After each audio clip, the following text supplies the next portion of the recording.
Hello friends, வணக்கம். என்ன name Ravishankar. இந்த வீடியோவில் நான் சொல்ல போகிற டாபிக் என்னன்னு பார்த்தீங்கன்னா டீகப்ளர் லைன் எல்லாம் சில்லர் யூனிட்லேயும் பேசிக்காக water cool chillers chilled water சிஸ்டம்ஸில் கண்டிப்பாக அந்த டீகப்ளர் லைன் இருக்கும். அந்த டாபிக் பற்றி தான் பேச போகிறேன். அதுக்கு முன்னாடி என்னோட சேனல் சப்ஸ்கிரைப் பண்ணாமல் இருந்தால் கண்டிப்பாக சப்ஸ்கிரைப் பண்ணுங்கள், லைக் பண்ணி ஷேர் பண்ணுங்கள், கமெண்ட் பாக்ஸில் கமெண்ட்ஸ் பண்ணுங்கள். சரிங்களா? டாபிக்கில் வரலாம். டீகப்ளர் லைன் அப்படின்னா என்ன? HVACயில் டீகப்ளர் லைனுக்கு இன்னொரு நேம் இருக்குது, பைபாஸ் லைன் சொல்லுவாங்க. எதுக்காக இந்த டீகப்ளர் லைன் யூஸ் பண்ணுறோம் அப்படின்னு பார்த்தீங்கன்னா பேசிக்காக வாட்டர் சிஸ்டம்ஸில் சில்லருக்கு ஒரு கான்ஸ்டண்ட்டாக ஒரு ஃப்ளோ கொடுக்கணும்னு ஒரு ரூல் இருக்குது. சில்லர் கண்டிப்பாக வந்து அந்த ஃப்ளோ கொடுக்கலன்னா சில்லர் வந்து அவுட்புட் கொடுக்காது. தெரியுது? மேஜர் எஃபிஷியன்சி, எனர்ஜி எஃபிஷியன்சியில் பெரிய பிரச்சனை. அதே மாதிரி ரெஃப்ரிஜரேஷன் சைக்கிள் சரியாக நடக்காது இல்லை. அப்போ அந்த கான்ஸ்டன்ட் ஃப்ளோ கொடுக்கணும்னா என்ன பண்ணுவாங்க, அந்த கான்செப்ட்டுக்கு என்ன பண்ணுவாங்க, கான்ஸ்டன்ட் ஃப்ளோவாக மெயின்டைன் பண்ணணும் அப்படின்னு பார்த்தீங்கன்னா, ஏன்னா இப்போ சப்போஸ் அந்த வாட்டர் வந்து உள்ளே நம்ம லோடுக்கு மிஷினுக்கு கொடுக்கணும், மிஷின் ஆஃப் பண்ணிட்டாங்க, மிஷினில் வேலை இல்லை, மிஷின் ஆஃப் பண்ணிட்டாங்கன்னா அங்கேருந்து எனக்கு வாட்டர் கண்டிப்பாக சர்க்யூட் வந்துடணும், ரிட்டர்ன் வரணும். பட் அந்த மாதிரி இடத்துல வரல. சப்போஸ் மிஷின் ஆஃப் பண்ணும்போது லைன் கட் ஆஃப் ஆகிடுச்சு, வரல அப்படின்னா அப்போது சில்லருக்கு வர வேண்டிய தண்ணி வந்து கம்மியாயிடும். அப்போ அந்த மாதிரி டைமில் இந்த டீகப்ளர் லைன் தான் யூஸ் ஆகும். சரிங்களா? எப்படின்னு பேசிக்காக சொல்ல பாருங்க. இப்போது இது ஒரு ஹெட்டர்னு வச்சுக்கோங்க. இதுதான் வந்து ரிட்டர்ன் ஹெட்டர். இங்கே தான் வருது லைன். சரிங்களா? இங்கேருந்து பம்ப், இங்கேருந்து சில்லர். சரிங்களா? சில்லரோட அவுட் வந்துட்டு இங்கே இது வந்து சில்டு வாட்டர், சில்லர் அவுட் வருதுல்ல, அவுட்டு இப்படிதான். இப்போது இந்த இடத்துல வந்து லோடு மூலிமா புரிஞ்சிடுச்சு. அங்கே வந்து ஏஹெச்னே வச்சுக்கோங்க. ஏஹெச்சில் இருக்கிற வாட்டர் ஹீட் ஆகிடுச்சு. அந்த வாட்டர் வந்து இங்கே வருது. இங்கே வந்தோடனே இந்த ப்ரைமரி பம்பு, இந்த பம்ப் வந்து என்ன பண்ணுது, சில்லருக்கு வாட்டர் கொடுக்குது. சில்லருக்கு வந்து ஒரு 300 மீட்டருக்கு வாட்டர் கொடுக்கணும். அப்போது கொடுத்துட்டே இருக்குது. இங்கேருந்து அவுட்டு 300 மீட்டருக்கு வந்துச்சு. இங்கேருந்து ஒரு பம்பு மூலிமா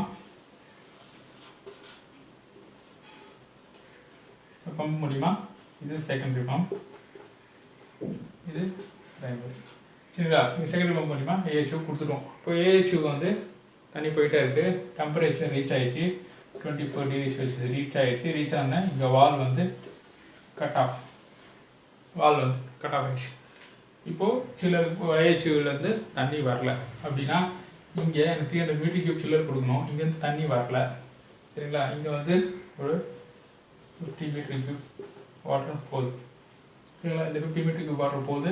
இங்கே 50 மீட்டர் கியூப் வரல, ரிட்டர்ன். அப்போது எனக்கு இந்த 300 மீட்டர் கியூப் போகிற தண்ணி வந்து போகுமா? போகாது. என்ன ஆகும்னா இது 250 மீட்டர் கியூபாக மாறும். சரிங்களா? இப்போது இந்த 250 மீட்டர் கியூப் வாட்டர் சில்லருக்கு போச்சுன்னா சில்லர் வந்து எஃபிஷியன்ட்டாக ஒர்க் ஆகுமா அப்படின்னா ஒர்க் ஆகாது. ஏன்னா அதுக்கு கொடுக்க வேண்டிய ஃப்ளோ நான் கொடுக்காதனால இது வந்து சொல்லுவாங்க லோ ஃப்ளோவில் சில்லரை ஓட்டுற மாதிரி இருக்கும், லோ எஃபிஷியன்சியில் ஓடும். அப்போது இந்த மாதிரி கண்டிஷனில் என்ன பண்ணுவாங்க, இப்போ இது வந்து நான் ஒரே ஏஜ் தான் போட்டிருக்கேன். ஆனால் டிஃப்ரெண்ட்டாக ஏஜஸ் இருக்கும். இப்போ எல்லோரும் ஒரே டெம்பரேச்சர் மெயின்டைன் பண்ண மாட்டாங்க. எல்லா இடத்துலையும் ஏஜும் ஒரே மாதிரி, எல்லா இடத்துலையும் மிஷின்ஸும் ஒரே மாதிரி இருக்காது. சரிங்களா? அந்த மாதிரி டைமில் என்ன பண்ணுவாங்கன்னா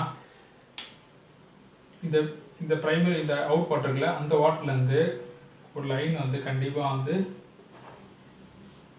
செக்ஷன் லைனில் போட்டிருப்பாங்க. செக்ஷன் லைன் மீன்ஸ் இந்த ரிட்டர்ன் ஹெட்டரில் போட்டிருப்பாங்க. இந்த ரிட்டர்ன் ஹெட்டரில் போட்டிருப்பாங்க எப்படின்னா இங்கே ஒரு வால் யூஸ் பண்ணியிருப்பாங்க. இந்த வால் வந்து ஆட்டோ மாடுலர் வால்னு சொல்லுவாங்க. ஆட்டோ மாடுலர் வால். இது என்ன ஆகும்னா இப்போது சப்போஸ் இங்கே ப்ரெஷர் ட்ராப் ஆகிடுச்சு, ப்ரெஷர் இங்கே இல்லை, ஆக்சுவலாக வந்து தண்ணி வரல, ஃப்ளோ வந்து 50 மீட்டர் கம்மியாச்சுன்னா 250 மீட்டருக்கு தான் வருது அப்படின்னா ஆட்டோமேட்டிக்காக இந்த லைன் ப்ரெஷர் லைன் ப்ரெஷரும் லைன் ஃப்ளோவும் பார்த்துருக்கோம். ஒரு ஃப்ளோ மீட்டர், இந்த ஃப்ளோ மீட்டர் வந்து இங்கே பார்க்கணும். தான் வந்து ஃப்ளோ மீட்டர்.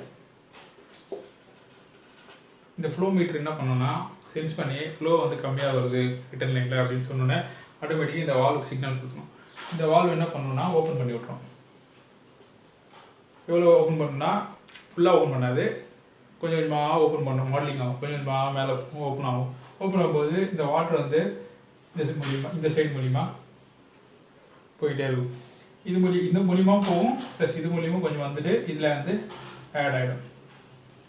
சரிங்களா? இது ஆட் ஆகிடும்னு மறுபடியும் இந்த வாட்டர் வந்து இதுக்குள்ளே கான்ஸ்டண்ட்டாக ஒரு ஃப்ளோ மெயின்டைன் ஆகும். அதே மாதிரி இதுக்குள்ளே பார்த்தீங்கன்னா இப்போது என்ன பண்ணியிருப்பாங்க, இந்த இடத்துல வந்து ஒரு ஃப்ளோ சுவிட்சும் அதே மாதிரி இங்கே ஒரு ஃப்ளோ சுவிட்ச் வச்சுருப்பாங்க. இப்போ இதில் எவ்வளோ போகுது தெரியணும்ல. இப்போ நிறைய வாட்டர் வந்து போகக்கூடாது, இதுலேயும் வந்து ஒரு 50 மீட்டர் கியூப் ஆஃப் வாட்டர் வந்து போகணும். அந்த மாதிரி கான்ஸ்டண்ட்டாக போகிறதுக்கு இந்த ஃப்ளோ மீட்டரும் வந்து அப்சர்வ் பண்ணிட்டு இருக்கும்.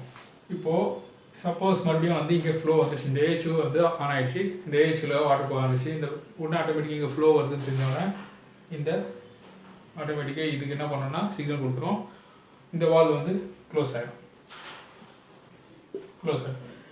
க்ளோஸ் ஆன அப்படின்னா இந்த ஃப்ளோ ஆட்டோமேட்டிக்காக வந்துச்சு. அப்போ சில்லருக்கு வந்து கான்ஸ்டண்ட்டாக இந்த 300 மீட்டருக்கு வாட்டர் வந்து கண்டினியூஸாக ஃப்ளோ ஆகிட்டே இருக்கும்.